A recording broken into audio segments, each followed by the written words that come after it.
Hello everyone, this is Praful Sharma, Biology lecturer TUP School Amet. Let's start our today's session. Here we will talk about male and female gametophyte structure and development. In our previous video, we were talking about that pollen is the result of two sequential stages. The first stage is the microsporogenesis, in which we were talking about the formation of 4 haploid microspore from sporogenous cell. Today in this video we will talk about the second stage, which is microgametogenesis, means the 4 microspores now will become pollen grain, and how a microspore develop itself into a pollen grain, that track today we will discuss in detail. Let us see the structure of a pollen grain. Here the diagram shows the structure of a young microspore, means the 4 microspore which are formed by meiotic division in sporogenous cell. It has 2 layers. The pollen grain is usually unicellular. It is haploid and round in shape. The nucleus and the cytoplasm is surrounded by 2 distinct walls. There are 2 different walls which are separating these two. The outer external wall is called exine and the internal wall is called intine. Look at the word sporopollenin. Sporopollenin is a chemical and it is one of the most inert polymer. Why we are talking about this word here? Because external wall of exine is made up of sporopollenin, which cannot be destroyed physically and biologically. Thus it makes the exine resistance, and this is why pollen grains of flowers can stay in the environment alive for a long period of time, because they are covered with a very inert polymer, sporopollenin. The next word here is germ pore. Look at the diagram of pollen grain. You can see the exine is ornamented with a net-like structure. This ornamentation can be net-like. In some pollen grains it can be grooved, in some it can be spinous. But this ornamentation, this exine, is not continuously surrounding the pollen grain. Actually it is discontinuous. There are small pores present on the exine, and these small pores are called germ pores. These are usually 1 to 3 in number. So now we will talk about microgametogenesis, that how microspore develops themselves or convert into pollen grains. Development of male gametophyte or pollen grain formation. Microspore is the first cell of male gametophyte. We know now how microspores are formed. Once they are getting formed, this is the first cell of male gametophyte, that is stamen. After separating from tetrad, microspore develops rapidly.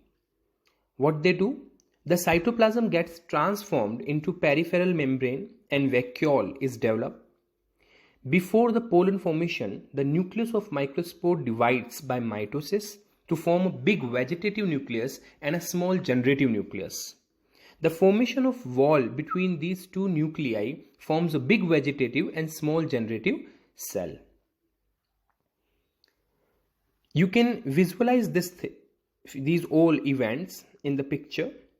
See the young pollen grain, which is having a haploid nucleus. This young pollen grain is in general round in shape, having 2 walls. Externally exine is there, internal intine is there, cytoplasm is there, which is quite dense, and centrally aligned nucleus is there.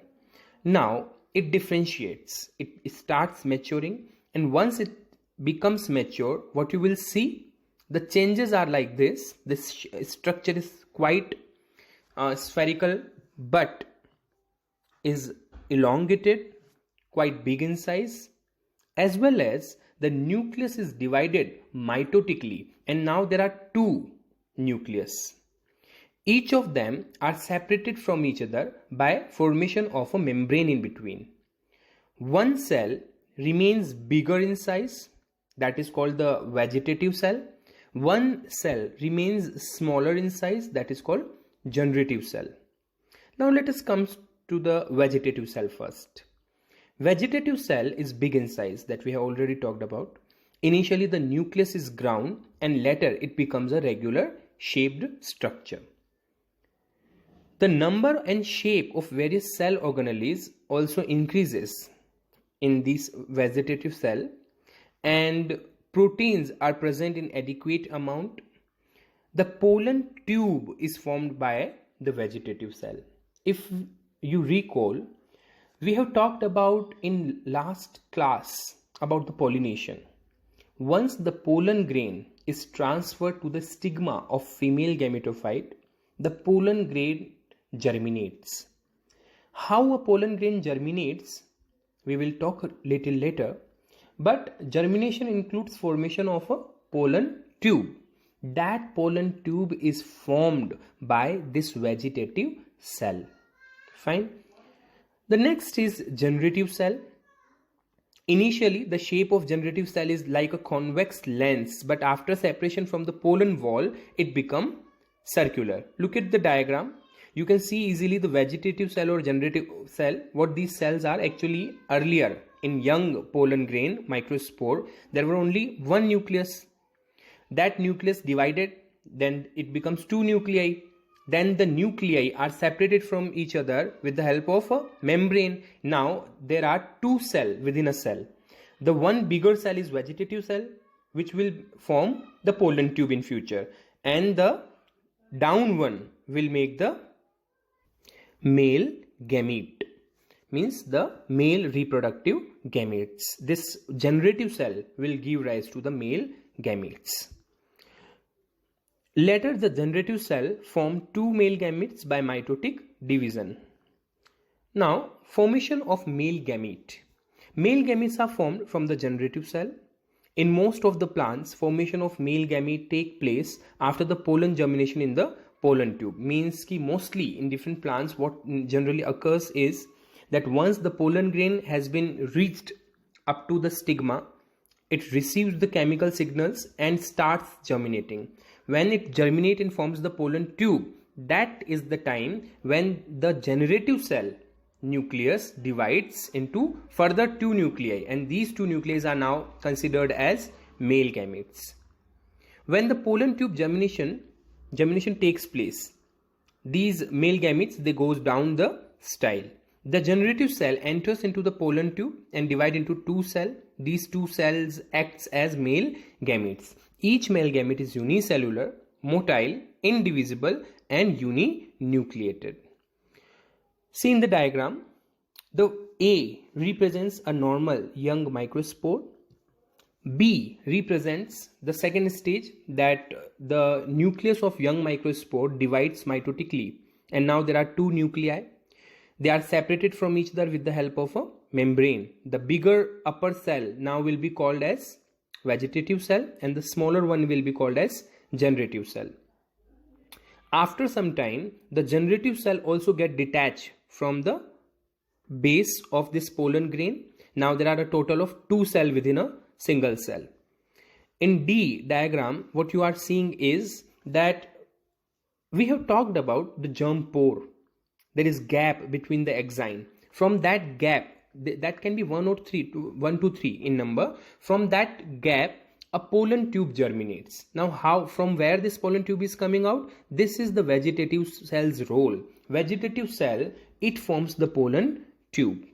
Once the pollen tube is formed, this generative cell enters in it, and it also divides mitotically to give rise to cells, and now these two cells are called male gametes. So each pollen grain contains a total of two male gametes. In diagram E, you are looking at a pollen tube.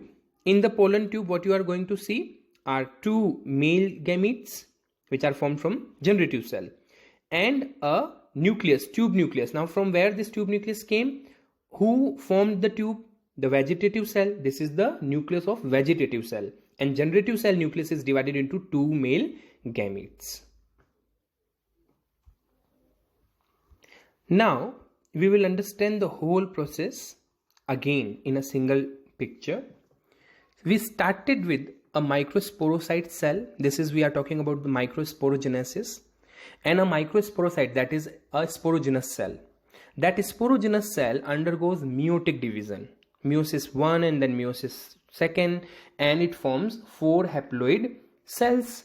These 4 haploid cells were attached with each other.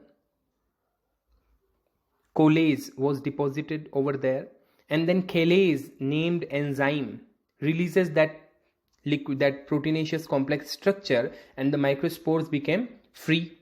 Now each microspore is a spherical uninucleated cytoplasmic cell having 2 walls, outer exine and inner intine.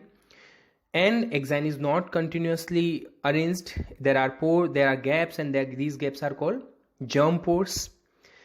Once the young microspore starts maturing, what it do is the division of centrally aligned nucleus. When it divides, there are 2 nuclei, and they are further surrounded by different membranes. So now there are 2 cells within a cell. The smaller cell is called the generative cell, which will make the male gametes in future, and the bigger one is the vegetative cell, which is supposed to make the pollen tube during the germination.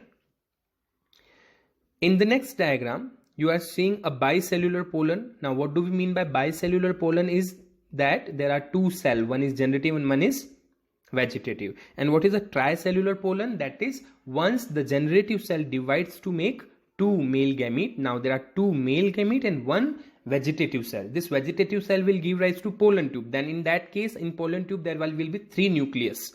1 nucleus is of itself the vegetative cell, and 2 nuclei are of male gametes. Here we are done.